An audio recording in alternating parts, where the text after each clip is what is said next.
दोस्तों, मन और मस्तिष्क में बहुत ही थोड़ा फर्क है। जिस तरह से शरीर हमारी आत्मा का घर है, उसी तरह से हमारा मन भी मस्तिष्क में निवास करता है। मन हमारे विचारों को नियंत्रित करता है, जबकि मस्तिष्क हमारे स्नायु तंत्र को नियंत्रित करता है, जिससे संपूर्ण शरीर का संचालन होता है। हमारा मन विचारों की फैक्ट्री है। हर पल नए विचार हमारे मन में उपजते रहते हैं। जिस तरह से हमारे शरीर की बाकी क्रियाएं जैसे हृदय का धड़कना, धमनियों में रक्त का संचार, हमारी पलकों का झपकना आदि अपने आप चलती रहती हैं, हम चाहकर भी उन्हें रोक नहीं सकते। उसी प्रकार हम हमारे मन में आने वाले विचारों को संतुलित तो कर सकते हैं, लेकिन रोक नहीं सकते। मन में आने वाले विचारों को संतुलित एवं स्थिर करके हम अपने मन को नियंत्रित कर सकते हैं और बड़े से बड़े लक्ष्य हासिल कर सकते हैं। विचारों में स्थिरता और संतुलन जरूरी है। वैज्ञानिक शोध के अनुसार हमारे मन में दिन भर में लगभग 70,000 विचार आते हैं। आपको क्या लगता है, हम इन्हें नियंत्रित कर सकते हैं? इनमें से 95% विचार या तो किसी काम के नहीं होते या फिर पुनरावृत्ति होते हैं। शोध यह भी बताते हैं कि इनमें से 80% विचार नकारात्मक होते हैं और ये हर क्षण बदलते रहते हैं। हमारे विचार ठीक उस बीज की तरह होते हैं जिसे यदि पर्याप्त पोषण और माहौल मिले तो एक दिन विशाल वृक्ष बन जाता है। किसान सैकड़ों बीज जमीन में डालता है, लेकिन क्या सारे बीज वृक्ष बन पाते हैं? नहीं ना। केवल वही बीज अंकुरित होता है और बढ़ पाता है जो जमीन के भीतर स्थिर रहता है और एक संतुलित तापमान और आर्द्रता पाता है। यदि इसे बार बार एक जगह से दूसरी जगह रोपित करते रहें और इसे गर्म रेतीली जमीन में रोप दें तो क्या होगा? ठीक इसी तरह जिंदगी में भी कोई छोटा या बड़ा लक्ष्य हासिल करने के लिए हमारे दिमाग का स्थिर तथा संतुलित होना बहुत जरूरी है, ताकि हमारे विचारों को उचित पोषण और वातावरण मिल सके। हमने पहले ही बात की थी कि प्रतिदिन आने वाले हमारे लगभग 80% विचार नकारात्मक होते हैं और यह विचार प्रति सेकंड बदलते रहते हैं। हमारे ये विचार भी बाकी बीजों की तरह ही होते हैं। यदि हम इन्हें पोषित न करें और ऊर्जा न दें तो ये कभी पनप नहीं पाएंगे। कोई भी लक्ष्य हासिल करने के लिए हमें अपने मन को नियंत्रित यानी कंट्रोल योर माइंड करना होगा। यह तय करना होगा कि किस तरह के विचारों पर ध्यान केंद्रित करना है और ऊर्जा देनी है। दुनिया में जितने भी बड़े आविष्कार हुए हैं, क्या वो एक बार में हो गए हैं? एक आविष्कार के पीछे हजारों बार की असफलता होती है, लेकिन यदि आविष्कारक 2-4 बार असफल होने के बाद अपना विचार बदल लेते तो क्या वह संभव हो पाता? थॉमस एल्वा एडिसन ने एक बल्ब की खोज करने में 1000 बार असफलता का सामना किया था। यदि उन्होंने हार मान ली होती तो क्या दुनिया इस तरह से रोशन हो पाती आज जैसी है? जब आप अपने लक्ष्य पर स्थिर रहते हैं, केंद्रित रहते हैं, तब आपके दिमाग में एक से बढ़कर एक नए विचार आते हैं जो आपके लक्ष्य को हासिल करने में मदद करते हैं और आप तरक्की की राह पर आगे बढ़ते चले जाते हैं। लेकिन ये विचार आखिर आते कहाँ से हैं? अलग अलग लोगों के मन में अलग अलग तरह के विचार आते हैं। जो जिस तरह के वातावरण में रहता है, जिस तरह की बातें सुनता है, पढ़ता, लिखता और देखता है, उसी तरह के विचार बार बार आते हैं। ये विचार कई तरह के होते हैं, जैसे सकारात्मक, नकारात्मक, ईर्ष्या, क्रोध और अहंकार वाले विचार। अलग अलग तरह के विचारों को रोकने या संतुलित करने के तरीके अलग अलग होते हैं। जैसे यदि आपके मन में नकारात्मक विचार ज़्यादा आते हैं, इसका मतलब है कि आपके आसपास घर परिवार का माहौल नकारात्मक है। ध्यान रखें कि ऐसे माहौल में रहकर सकारात्मक रूप से सोचना लगभग असंभव ही है। इसलिए जरूरी है अपने आसपास के माहौल को बदलना। लेकिन सबको समझाना बहुत मुश्किल है। इसलिए यदि आपको कहीं और जाकर रहना पड़े तो आपको इस पर भी विचार करना चाहिए। अहंकारी विचारों को सफल लोगों और महापुरुषों की जीवनी पढ़कर योग और ध्यान के द्वारा बदला जा सकता है। जितनी ज्यादा सूचनाएं हम अपने दिमाग में डालते हैं, उतने ज्यादा विचार हमारे दिमाग में आते हैं। मन को नियंत्रित करना उतना ही मुश्किल हो जाता है। इसलिए जरूरी है कि हम अपने दिमाग में उतनी ही सूचनाएं डालें जो हमारे लिए जरूरी हों और हमारी सोच को सकारात्मक रखने में सहायक हों। आप एक प्रयोग कर सकते हैं। एक सप्ताह के लिए सूचना के सभी साधनों जैसे मोबाइल, टीवी, कंप्यूटर, समाचार पत्र आदि से खुद को दूर रखकर देखें। आप देखेंगे कि आपके विचारों की संख्या और गुणवत्ता में काफी बदलाव आ जाएगा। एक बात हमेशा याद रखें कि जो व्यक्ति जितना अधिक सकारात्मक होता है, उसके मन में उतने ही कम विचार आते हैं। क्या मन में आने वाले विचारों को रोका जा सकता है? इस सवाल का जवाब है नहीं। हम अपने मन में आने वाले विचारों पर लगाम नहीं लगा सकते, लेकिन हाँ, अभ्यास के द्वारा विचारों को सही दिशा देकर हम अपने मन को नियंत्रित कर सकते हैं। मन को नियंत्रित करने से मतलब है कि विचारों को सही दिशा देना, सिर्फ उन्हीं बातों के बारे में सोचना जो हमें हमारे लक्ष्य तक पहुंचने में मददगार हों। विचारों को सही दिशा देने के लिए हमें कुछ छोटे छोटे कदम उठाने पड़ेंगे। हो सकता है कि शुरुआत में यह आपको उबाऊ और मुश्किल लगे, लेकिन धीरे धीरे अभ्यास से आपको मजा आने लगेगा और यह आपकी आदत बन जाएगी। शोध बताते हैं कि हम जिस काम को लगातार 21 दिनों तक करते हैं, वो हमारी आदत बन जाता है। अब देखते हैं कि अपने मन और विचारों को हम कैसे नियंत्रित कर सकते हैं। आइए अब 11 आसान और उपयोगी तरीकों की चर्चा करते हैं जो हमें हमारे मन को नियंत्रित करने में सहायक हो सकते हैं। किसी भी काम को करने के लिए दृढ़ इच्छा शक्ति और संकल्प शक्ति के साथ ही मन को नियंत्रित करने की जरूरत होती है। रोज के छोटे छोटे संकल्पों और लक्ष्यों से हम अपनी आदतों को बदल सकते हैं। जब हम रोज छोटे छोटे लक्ष्य बनाते हैं और उन्हें हासिल करते हैं तो हमारा आत्मविश्वास बढ़ता है और हमारे विचारों में स्थिरता आती है। कुछ इस तरह के लक्ष्य हम बना सकते हैं। आज मैं सुबह 5 बजे सोकर उठ जाऊंगा। आज मैं पूरे दिन टीवी नहीं देखूंगा। आज सुबह 9 बजे से दोपहर 12 बजे तक मोबाइल को हाथ नहीं लगाऊंगा। आज मैं दिन में नहीं सोऊंगा। आज मैं पूरा दिन किसी भी सोशल मीडिया को नहीं खोलूंगा। आज मैं एक किताब पढ़ूंगा आदि। इस तरह के छोटे लक्ष्य आसानी से हासिल किए जा सकते हैं और संकल्प शक्ति को बढ़ाने में हमारी मदद कर सकते हैं। फलस्वरूप हम बड़े लक्ष्य बनाने और उन्हें हासिल करने के काबिल बन जाते हैं।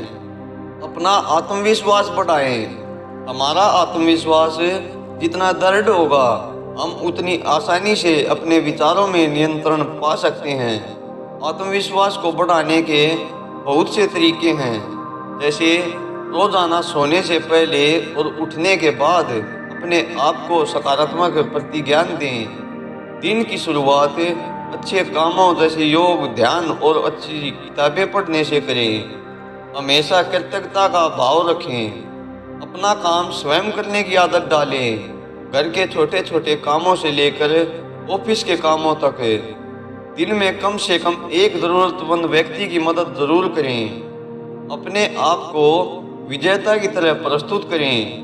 अपने रहन सहन, पहनावे, बालों और बातचीत के तरीके को व्यवस्थित रखें।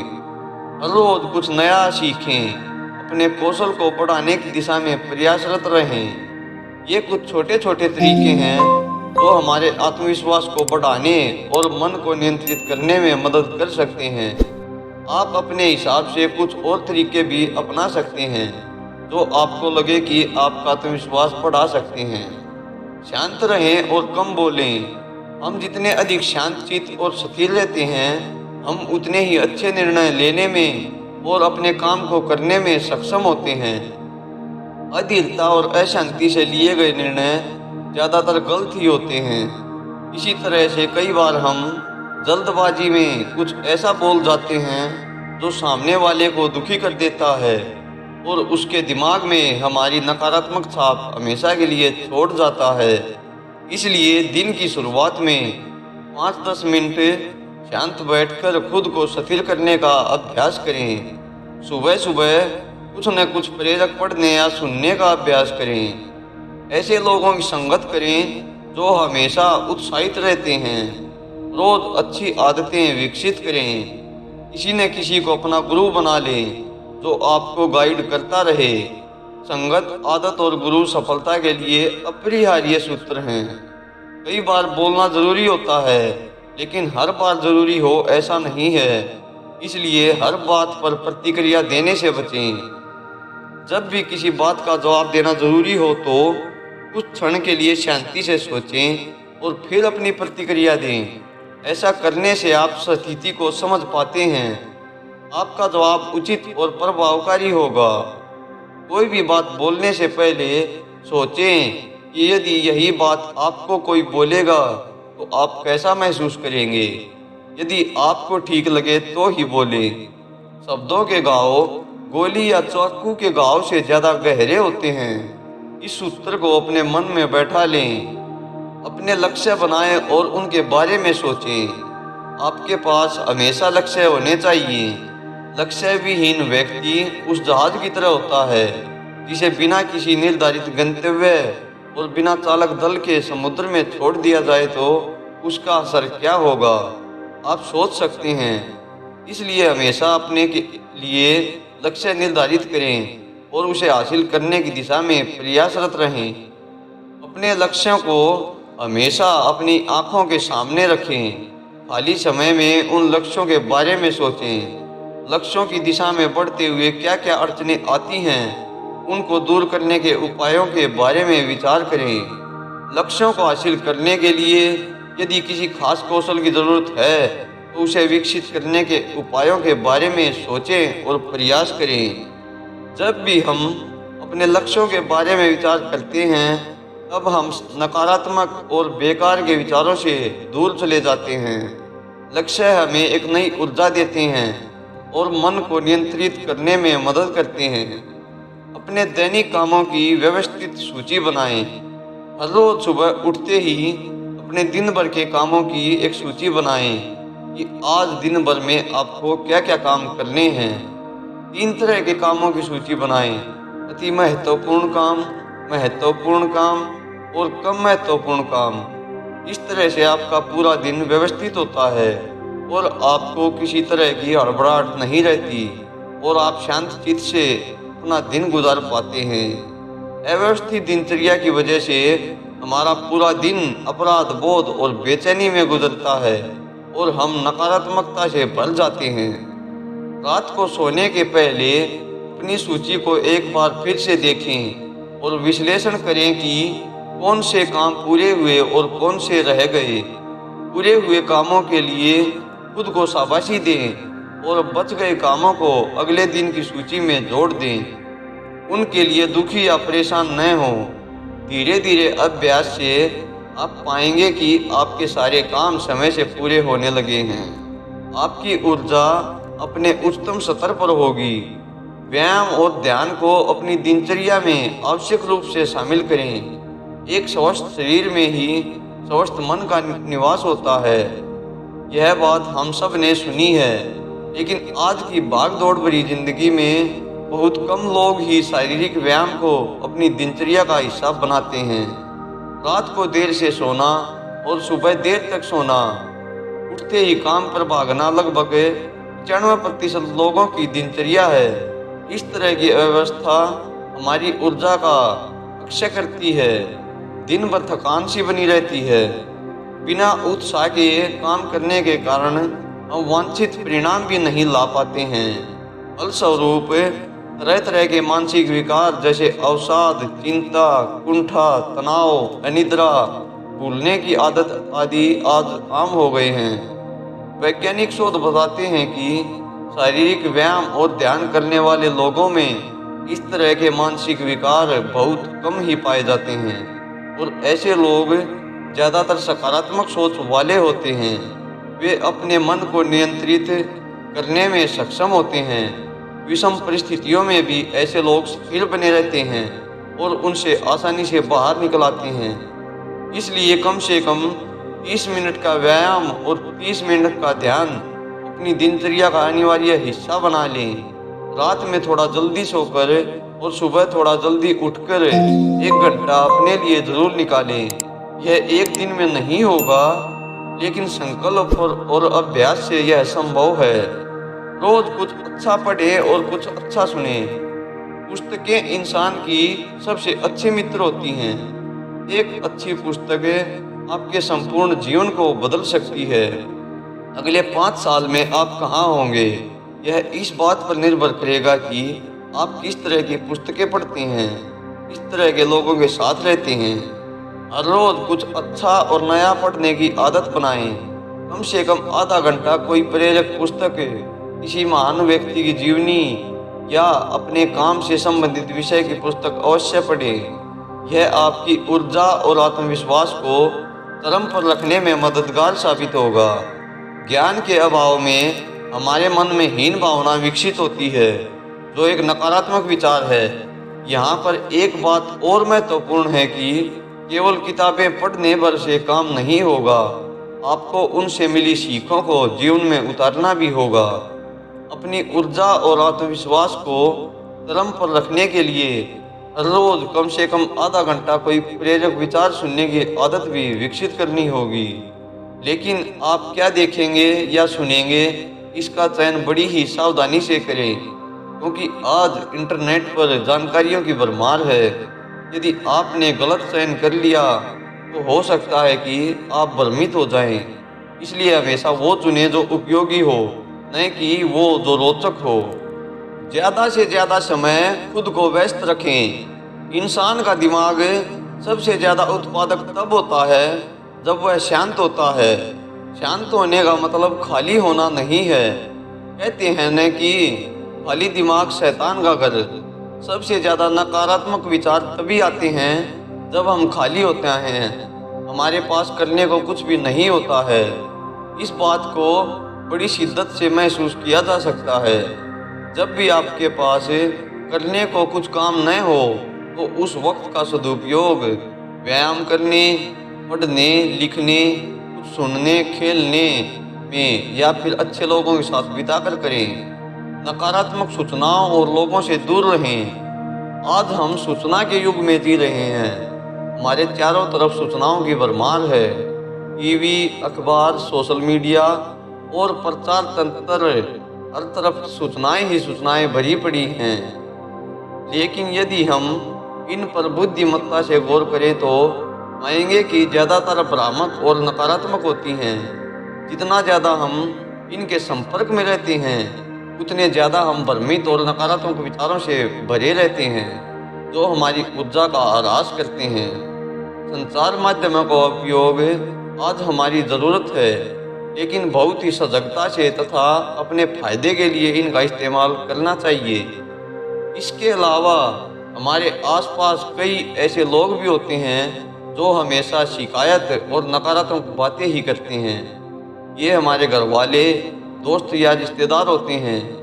कई बार इनसे बच पाना मुश्किल होता है, लेकिन यदि आप उनकी हाँ में हाँ मिलाना और उनकी बातों में ध्यान देना बंद कर देते हैं तो वे या तो आपसे बात करने से बचेंगे या कुछ सार्थक बात ही करेंगे। प्रचुरता के बारे में सोचें। आज हर इंसान इस बात से दुखी नहीं है कि उसके पास कम है, बल्कि वह इस बात से ज़्यादा दुखी है कि दूसरों के पास ज़्यादा है। उसे लगता है कि ईश्वर ने उसके साथ नाइंसाफ़ी की है, जबकि ऐसा नहीं है। हमें हमारी सोच और हमारे प्रयासों के अनुपात में ही परिणाम मिलते हैं। प्रकृति कभी भी भेदभाव नहीं करती। इस ब्रह्मांड में हर चीज़ प्रचुर मात्रा में उपलब्ध है। नए नए अवसरों की कोई कमी नहीं है।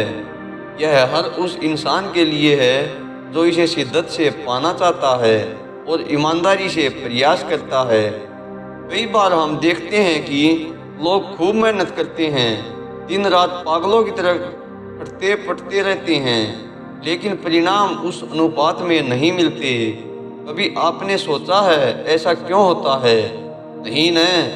अब जरा आप ऐसे लोगों से बात करके देखें और उनके शब्दों पर गौर करें कि वो किस तरह से बात करते हैं। वो हमेशा शिकायत करते रहते हैं और ईश्वर को कोसते रहते हैं, अर्थात नकारात्मक विचारों से भरे रहते हैं। उनका मन पर नियंत्रण नहीं होता है। कभी भी इस बात पर विचार नहीं करते कि यदि उन्हें वांछित परिणाम नहीं मिल रहे हैं तो हो सकता है कि उनके काम करने के तरीके या काम में बदलाव की ज़रूरत हो। ऐसे लोग कभी भी कुछ नया करने या सीखने का प्रयास नहीं करते। अपना काम पूरी शिद्दत से करें, हमेशा आशान्वित रहें, नए अवसरों की तलाश में उत्साहित रहें और सोचें कि ब्रह्मांड में हर चीज़ प्रचुर मात्रा में है और जो किसी एक को मिल सकती है आपको भी ज़रूर मिलेगी। अब तक हमने 10 तरीकों के बारे में बात की है और मेरा विश्वास है कि यदि आपने इनको अपने जीवन में अपनाया तो निश्चित ही अपने मन पर नियंत्रण रखकर सफलता हासिल कर सकते हैं। आइए अब 11वें शक्तिशाली और अति महत्वपूर्ण तरीके की चर्चा करते हैं। वर्तमान में जीने की आदत डालें। जब हम अपने मन और विचारों पर नियंत्रण करने की दिशा में प्रयासरत हों तो हमें एक मजबूत मानसिक स्थिति की जरूरत होगी। वर्तमान में रहने का अभ्यास इस दिशा में जादुई काम करता है। जब भी नकारात्मक विचार हम पर हावी होने लगें तो इन्हें पहचाने, इन पर से ध्यान हटाकर सकारात्मक विचारों को आने दें और उस समय पर आप जो कुछ भी कर रहे हों पूरा ध्यान उस काम पर केंद्रित करें। खुद के साथ जादुई संवाद करें। मान लेते हैं कि आप स्नान कर रहे हैं और अचानक से नकारात्मक विचार आने लगें तो तत्काल अपना पूरा ध्यान स्नान पर केंद्रित करें। पानी की शीतलता को महसूस करें, पानी गिरने की आवाज़ को सुनें, साबुन शैम्पू की खुशबू को महसूस करें। अपने आप को आवाज़ के साथ बताएं कि मैं नहा रहा हूँ, यह ठंडा पानी मुझसे कुछ कह रहा है, साबुन के बुलबुले मुझसे बात कर रहे हैं, मेरे शरीर की गंदगी साफ हो रही है, मैं अच्छा महसूस कर रहा हूँ। आप चाहें तो अपने आसपास की चीज़ों को धन्यवाद भी कह सकते हैं। यह सब कुछ सहज होने दें और कोई तर्क ना करें। पहली बार में हो सकता है कि आपको झिझक लगे, यह मूर्खतापूर्ण लगे, लेकिन आजमा कर देखें, यह वास्तव में काम करता है। हर आती जाती समाज के साथ खुद को शांत और सहज महसूस करें। खुद को बार बार कहें, शांति शांति शांति। आप इसके साथ अपना खाना खाते वक्त उसका भी स्वाद आसानी से ले सकते हैं और इसे महसूस कर सकते हैं और ऐसे नकारात्मक विचारों से ध्यान हटा सकते हैं। मन और विचारों पर नियंत्रण करने के प्रयास में हमेशा याद रखें कि यह आपकी स्वतंत्रता और चुनाव है। यह निर्धारित करने का मौका आपको मिला है कि आप क्या करना चाहते हैं, क्या बनना चाहते हैं, किसके साथ रहना चाहते हैं, क्या खाना और पहनना चाहते हैं। आप अपनी ज़िंदगी की लगाम किसी और के हाथों में नहीं दे सकते। इस तरह से आप यह भी तय करने में सक्षम हो जाएंगे कि इस तरह के विचारों को आप आने देंगे, नकारात्मक या सकारात्मक विचारों को। तो दोस्तों, अगर बातें अच्छी लगी हैं तो वीडियो को लाइक और अपने दोस्तों के साथ भी शेयर ज़रूर करें। धन्यवाद।